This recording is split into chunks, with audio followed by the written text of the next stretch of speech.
ഈശോ മിശിഹായ്ക്ക് സ്തുതിയായിരിക്കട്ടെ. സാമുവലിൻ്റെ ഒന്നാം പുസ്തകത്തിലെ 3ഉം 4ഉം അധ്യായങ്ങളാണ് നമ്മൾ ഈ വീഡിയോയിൽ പഠിക്കാൻ പോകുന്നത്. 3ആം അധ്യായത്തിൽ ആകെ 21 വാക്യങ്ങളാണ് ഉള്ളത്. കർത്താവ് സാമുവലിനെ വിളിക്കുന്നതാണ് 3ആം അധ്യായത്തിൽ നാം കാണുന്നത്. സാമുവൽ ഏലിയുടെ സാന്നിധ്യത്തിൽ കർത്താവിന് ശുശ്രൂഷ ചെയ്തു പോന്നു. അക്കാലത്ത് വളരെ ചുരുക്കമായി കർത്താവിൻ്റെ അരുളപ്പാടുകൾ ഇസ്രായേലിൽ ലഭിച്ചിരുന്നുള്ളൂ. ഒരു ദിവസം ഏലി തൻ്റെ മുറിയിൽ കിടന്നുറങ്ങുകയായിരുന്നു. അവന് കാഴ്ച ഏറെക്കുറെ നഷ്ടപ്പെട്ടിരുന്നു. കർത്താവിൻ്റെ സന്നിധിയിലെ ദീപം അണങ്ങിയിരുന്നില്ല. സാമുവൽ കർത്താവിൻ്റെ പേടകം സ്ഥിതി ചെയ്യുന്നതിന് അരികെ കിടന്നുറങ്ങുകയായിരുന്നു. കർത്താവ് സാമുവലിനെ വിളിച്ചു, സാമുവൽ, സാമുവൽ. സാമുവൽ ഉടനെ ഏലിയുടെ അടുത്തേക്ക് ഓടിപ്പോയി. അങ്ങനെ വിളിച്ചല്ലോ, ഞാനിതാ വന്നിരിക്കുന്നു എന്ന് പറഞ്ഞു. ഏലി പറഞ്ഞു, മകനെ, ഞാൻ നിന്നെ വിളിച്ചില്ല, പോയി കിടന്നുകൊള്ളുക. രണ്ടാമതും കർത്താവ് സാമുവലിനെ വിളിക്കുന്നു, സാമുവൽ, സാമുവൽ. സാമുവൽ രണ്ടാമതും ഏലിയുടെ അടുത്തേക്ക് ഓടിപ്പോയി. അങ്ങനെ വിളിച്ചല്ലോ, ഞാനിതാ വന്നിരിക്കുന്നു എന്ന് പറഞ്ഞു. ഏലി പറഞ്ഞു, പോയി കിടന്നുകൊള്ളുക, ഞാൻ നിന്നെ വിളിച്ചില്ല. അപ്പോഴും കർത്താവാണ് തന്നെ വിളിക്കുന്നതെന്ന് സാമുവലിന് മനസ്സിലായില്ല. കാരണം അതുവരേക്കും കർത്താവിൻ്റെ സ്വരം സാമുവലിന് വെളിപ്പെട്ടിരുന്നില്ല. മൂന്നാമതും കർത്താവ് സാമുവലിനെ വിളിച്ചു. സാമുവൽ മൂന്നാമതും ഏലിയുടെ അടുത്തേക്ക് ഓടിപ്പോയി പറഞ്ഞു, അങ്ങനെ വിളിച്ചല്ലോ, ഞാനിതാ വന്നിരിക്കുന്നു. അപ്പോൾ കർത്താവാണ് സാമുവലിനെ വിളിച്ചത് എന്ന് ഏലിക്ക് മനസ്സിലായി. ഏലി സാമുവലിനോട് പറഞ്ഞു, ഇപ്പോൾ പോയി കിടന്നുകൊള്ളുക. ഇനിയും നിന്നെ വിളിച്ചാൽ കർത്താവെ അരുൾ ചെയ്താലും ദാസനിത ശ്രവിക്കുന്നു എന്ന് പറയണം. കർത്താവ് നാലാമതും സാമുവലിനെ വിളിക്കുന്നു. സാമുവൽ പറഞ്ഞു, കർത്താവെ അരുൾ ചെയ്താലും ദാസനിത ശ്രവിക്കുന്നു. കർത്താവ് സാമുവലിനോട് ചില കാര്യങ്ങൾ പറയുന്നു. ഇസ്രായേൽ ജനത്തോട് ഞാൻ ഒരു കാര്യം ചെയ്യാൻ പോകുന്നു. അത് കേൾക്കുന്നവരുടെ കാതുകൾ തരിച്ചു പോകും. ഏലിയുടെ കുടുംബത്തിനെതിരെ ഞാൻ പറഞ്ഞ കാര്യങ്ങൾ വേഗം തന്നെ നിറവേറും. മക്കൾ ദൈവദൂഷണം പറയുന്ന കാര്യം അറിഞ്ഞിട്ടും അവരെ തടയാത്തതുകൊണ്ട് അവൻ്റെ കുടുംബത്തിനെതിരെ എന്നേക്കുമായി ഞാൻ ശിക്ഷാവിധി നടത്തും. പ്രഭാതം വരെ സാമുവൽ കിടന്നുറങ്ങി. പ്രഭാതമായപ്പോൾ അവൻ എഴുന്നേറ്റ് ദേവാലയത്തിൻ്റെ വാതിലുകൾ തുറന്നു.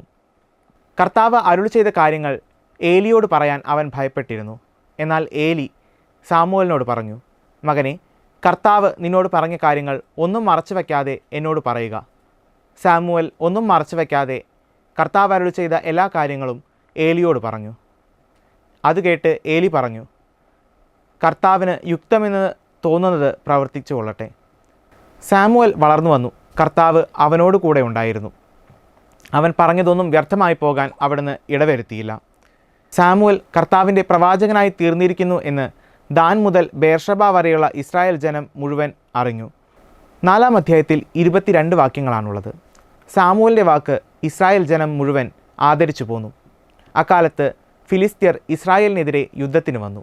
ഇസ്രായേൽ സൈന്യം എബനേസറിലും ഫിലിസ്ത്യർ അഫെക്കിലും പാളയമടിച്ചു. യുദ്ധത്തിൽ ഇസ്രായേൽ ജനം പരാജയപ്പെട്ടു. ഏകദേശം 4000-ഓളം പേർ കൊല്ലപ്പെട്ടു.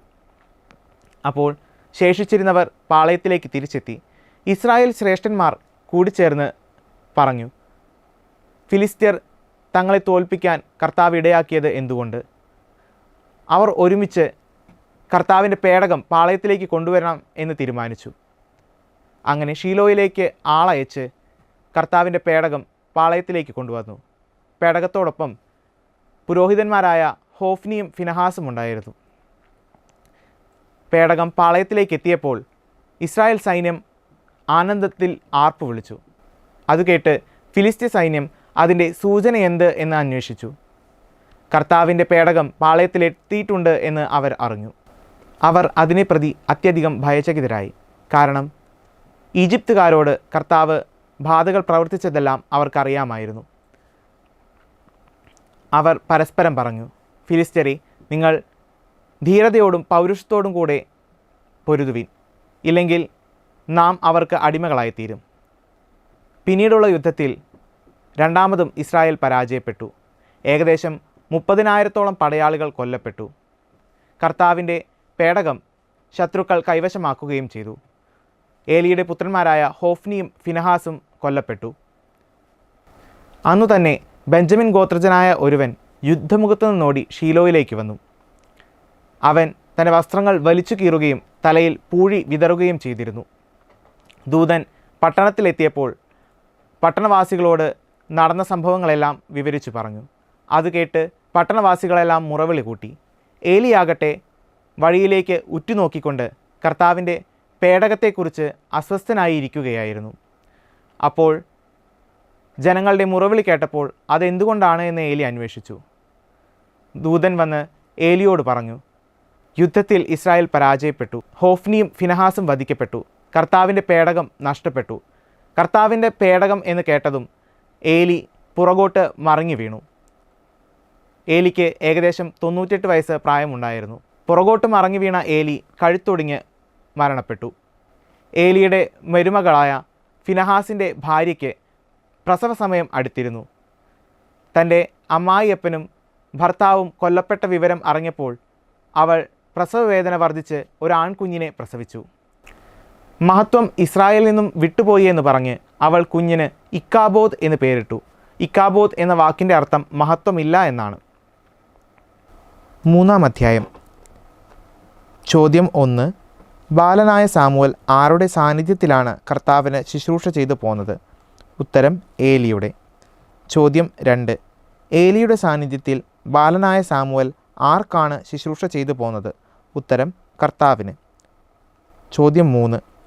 ഏലി ഒരു ദിവസം തൻ്റെ മുറിയിൽ കിടക്കുകയായിരുന്നു. അവന് ഒന്നും കാണാൻ കഴിയാത്ത വിധം എന്ത് മങ്ങിത്തുടങ്ങിയിരുന്നു? ഉത്തരം കാഴ്ച. ചോദ്യം 4. കർത്താവ് സാമുവലിനെ വിളിച്ചത് എങ്ങനെ? ഉത്തരം സാമുവൽ സാമുവൽ. ചോദ്യം 5. കർത്താവ് 2-ാം പ്രാവശ്യം സാമുവലിനെ വിളിക്കുമ്പോൾ അവൻ എന്തു ചെയ്തു? ഉത്തരം അവൻ എഴുന്നേറ്റ് ഏലിയുടെ അടുക്കലേക്ക് ചെന്നു. ചോദ്യം 6. കർത്താവാണ് വിളിച്ചതെന്ന് സാമുവൽ അപ്പോഴും അറിഞ്ഞില്ല. കാരണം? ഉത്തരം അതുവരെ കർത്താവിൻ്റെ ശബ്ദം അവന് വെളിവാക്കപ്പെട്ടിരുന്നില്ല. ചോദ്യം 7. കർത്താവാണ് ബാലനെ വിളിച്ചതെന്ന് മനസ്സിലായപ്പോൾ ഏലി സാമുവലിനോട് ആദ്യം പറഞ്ഞത് എന്ത്? ഉത്തരം പോയി കിടന്നുകൊള്ളുക. ചോദ്യം 8. അരുളി ചെയ്താലും അങ്ങയുടെ ദാസനിത ശ്രവിക്കുന്നു. ആരുടെ വാക്കുകൾ ആരോട് പറഞ്ഞു? ഉത്തരം സാമുവലിൻ്റെ വാക്കുകൾ കർത്താവിനോട് പറഞ്ഞു. ചോദ്യം 9. ഇസ്രായേൽ ജനതയോട് ഞാനൊരു കാര്യം ചെയ്യാൻ പോകുകയാണ്. അത് കേൾക്കുന്നവൻ്റെ ചെവികളും തരിച്ചു പോകും. ആര് ആരോട് പറഞ്ഞു? ഉത്തരം കർത്താവ് സാമുവേലിനോട്. ചോദ്യം 10. മക്കൾ ദൈവദൂഷണം പറയുന്ന കാര്യം അറിഞ്ഞിട്ടും അവരെ തടയാതിരുന്നത് ആര്? ഉത്തരം ഏലി. ചോദ്യം 11. ഏലി കുടുംബത്തിൻ്റെ പാപത്തിന് എന്ത് പരിഹാരമാവുകയില്ല എന്നാണ് കർത്താവ് ശപഥം ചെയ്ത് പറഞ്ഞത്? ഉത്തരം ബലികളും കാഴ്ചകളും. ചോദ്യം 12. സാമുവൽ കർത്താവിൻ്റെ ആലയത്തിൻ്റെ വാതിലുകൾ തുറന്നത് എപ്പോൾ? ഉത്തരം പ്രഭാതത്തിൽ. ചോദ്യം 13. തനിക്കുണ്ടായ ദർശനം ആരോട് പറയാനാണ് സാമുവൽ ഭയപ്പെട്ടത്? ഉത്തരം ഏലിയോട്. ചോദ്യം 14. 1 സാമുവൽ 3:15 പ്രകാരം സാമുവൽ ഭയപ്പെട്ടത് എന്തിന്? ഉത്തരം തനിക്കുണ്ടായ ദർശനം ഏലിയോട് പറയാൻ. ചോദ്യം 15. 3-ാം അധ്യായത്തിൽ കർത്താവ് സാമുവലിനെ എത്ര പ്രാവശ്യം വിളിക്കുന്നതായിട്ടാണ് പറഞ്ഞിരിക്കുന്നത്? ഉത്തരം 4 പ്രാവശ്യം. ചോദ്യം 16. ദൈവം നിന്നെ കഠിനമായി ശിക്ഷിക്കട്ടെ എന്ന് ഏലി സാമുവലിനോട് പറഞ്ഞത് എന്ത് പ്രവൃത്തിയുടെ പേരിലാണ്? ഉത്തരം കർത്താവ് പറഞ്ഞതിലെ എന്തെങ്കിലും ഏലിയിൽ നിന്ന് മറച്ചുവെച്ചാൽ. ചോദ്യം 17. സാമുവൽ പറഞ്ഞതെല്ലാം കേട്ട ശേഷം ഏലി എന്തു പറഞ്ഞു? ഉത്തരം അത് കർത്താവാണ്, അവിടത്തേക്ക് യുക്തമെന്ന് തോന്നുന്നത് പ്രവർത്തിക്കട്ടെ. ചോദ്യം 18. സാമുവൽ വളർന്നു വന്നു. ആര് അവനോട് കൂടെ ഉണ്ടായിരുന്നു? ഉത്തരം കർത്താവ്. ചോദ്യം 19. ദാൻ മുതൽ ബേർഷബ വരെയുള്ള ഇസ്രായേൽ ജനം മുഴുവനും അറിഞ്ഞത് എന്ത്? ഉത്തരം സാമുവൽ കർത്താവിൻ്റെ പ്രവാചകനായി തീർന്നിരിക്കുന്നു എന്ന്. ചോദ്യം 20. കർത്താവ് വീണ്ടും സാമുവലിനോട് സംസാരിച്ചത് തന്നെ വെളിപ്പെടുത്തിയത് എവിടെ വെച്ച്? ഉത്തരം ഷീലോയിൽ വെച്ച്. അധ്യായം 4. ചോദ്യം 1. എബനേസറിൽ പാളയമടിച്ചത് ആര്? ഉത്തരം ഇസ്രായേൽ. ചോദ്യം 2. അഫെക്കിൽ പാളയമടിച്ചത് ആര്? ഉത്തരം ഫിലിസ്ത്യർ. ചോദ്യം 3. യുദ്ധക്കളത്തിൽ വെച്ച് ഫിലിസ്ത്യർ വധിച്ചത് എത്ര പേരെ? ഉത്തരം 4000-ഓളം ആളുകളെ. ചോദ്യം 4. നമുക്ക് ഷീലോയിൽ നിന്ന് കർത്താവിൻ്റെ ഉടമ്പടിയുടെ പേടകം കൊണ്ടുവരാം എന്ന് പറഞ്ഞത് ആര്? ഉത്തരം ഇസ്രായേലിലെ ശ്രേഷ്ഠന്മാർ. ചോദ്യം 5. പേടകത്തോടൊപ്പം ഉണ്ടായിരുന്നത് ആര്? ഉത്തരം ഏലിയുടെ പുത്രന്മാരായ ഹോഫ്നിയും ഫിനഹാസും. ചോദ്യം 6. ഇസ്രായേൽ മുഴുവൻ ആനന്ദം കൊണ്ട് ആർപ്പ് വിളിച്ചത് എപ്പോൾ? ഉത്തരം കർത്താവിൻ്റെ ഉടമ്പടിയുടെ പേടകം കൂടാരത്തിൽ എത്തിയപ്പോൾ. ചോദ്യം 7. ഹെബ്രായരുടെ കൂടാരത്തിൽ നിന്നും പുറപ്പെട്ട ഉഗ്ര അട്ടഹാസം കേട്ട് ഫിലിസ്ത്യർ മനസ്സിലാക്കിയത് എന്ത്? ഉത്തരം കർത്താവിൻ്റെ പേടകം കൂടാരത്തിൽ എത്തിയെന്ന്. ചോദ്യം 8. കർത്താവിൻ്റെ പേടകം കൂടാരത്തിലെത്തിയെന്ന് മനസ്സിലാക്കിയപ്പോൾ ഫിലിസ്ത്യർക്ക് എന്ത് സംഭവിച്ചു? ഉത്തരം ഭയചകിതരായി. ചോദ്യം 9. ദേവന്മാർ എവിടെ വെച്ചാണ് നിരവധി ബാധകൾ കൊണ്ട് ഈജിപ്തുകാരെ ഞെരുക്കിയത്? ഉത്തരം മരുഭൂമിയിൽ വെച്ച്. ചോദ്യം 10. എങ്ങനെയാണ് ഫിലിസ്ത്യർ യുദ്ധം ചെയ്യേണ്ടത്? ഉത്തരം ധീരതയോടും പൗരുഷത്തോടും കൂടെ. ചോദ്യം 11. എങ്ങനെയാണ് ഫിലിസ്ത്യർ പൊരുതേണ്ടത്? ഉത്തരം പൗരുഷത്തോടെ. ചോദ്യം 12. ദൈവത്തിൻ്റെ പേടകം കൈവശപ്പെടുത്തിയത് ആര്? ഉത്തരം ശത്രുക്കൾ. ചോദ്യം 13.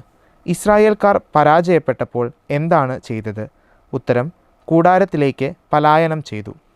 ചോദ്യം 14. വസ്ത്രം വലിച്ചു കീറുകയും തലയിൽ പൂഴി വിതറുകയും ചെയ്തിരുന്നവൻ ആര്? ഉത്തരം ബെഞ്ചമിൻ ഗോത്രജനായ ഒരാൾ.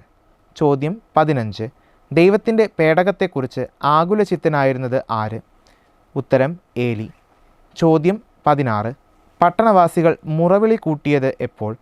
ഉത്തരം ദൂതൻ വാർത്ത അറിയിച്ചപ്പോൾ. ചോദ്യം 17. ഏലി മരിക്കുമ്പോൾ എത്ര വയസ്സായിരുന്നു? ഉത്തരം 98 വയസ്സ്. ചോദ്യം 18. മകനെ എന്ത് സംഭവിച്ചു എന്ന് ഏലി ചോദിച്ചത് ആരോട്? ഉത്തരം ദൂതനോട്. ചോദ്യം 19. ഹോഫ്നിയെയും ഫിനഹാസിനെയും വധിച്ചത് ആര്? ഉത്തരം ഫിലിസ്ത്യർ. ചോദ്യം 20. ദൈവത്തിൻ്റെ പേടകം കൈവശപ്പെടുത്തിയത് ആര്? ഉത്തരം ഫിലിസ്ത്യർ. ചോദ്യം 21. ഏലി പീഠത്തിൽ നിന്ന് പുറകോട്ട് മറിഞ്ഞത് എപ്പോൾ? ഉത്തരം ദൈവത്തിൻ്റെ പേടകം എന്ന് കേട്ടപ്പോൾ. ചോദ്യം 22. ഏലി മരിച്ചത് എങ്ങനെ? ഉത്തരം കഴുത്തൊടിഞ്ഞ്. ചോദ്യം 23. ഏലി എത്ര വർഷം ഇസ്രായേലിൽ ന്യായാധിപനായിരുന്നു? ഉത്തരം 40 വർഷം. ചോദ്യം 24. ഏലിയുടെ ഗർഭിണിയായ മരുമകൾ ആരുടെ ഭാര്യയായിരുന്നു? ഉത്തരം ഫിനഹാസിൻ്റെ. ചോദ്യം 25. ഇക്കാബോദ് ആരുടെ മകനാണ്? ഉത്തരം ഫിനഹാസിൻ്റെ. ചോദ്യം 26. ഇക്കാബോദ് എന്ന പേരിൻ്റെ അർത്ഥം? ഉത്തരം മഹത്വമില്ല. ചോദ്യം 27.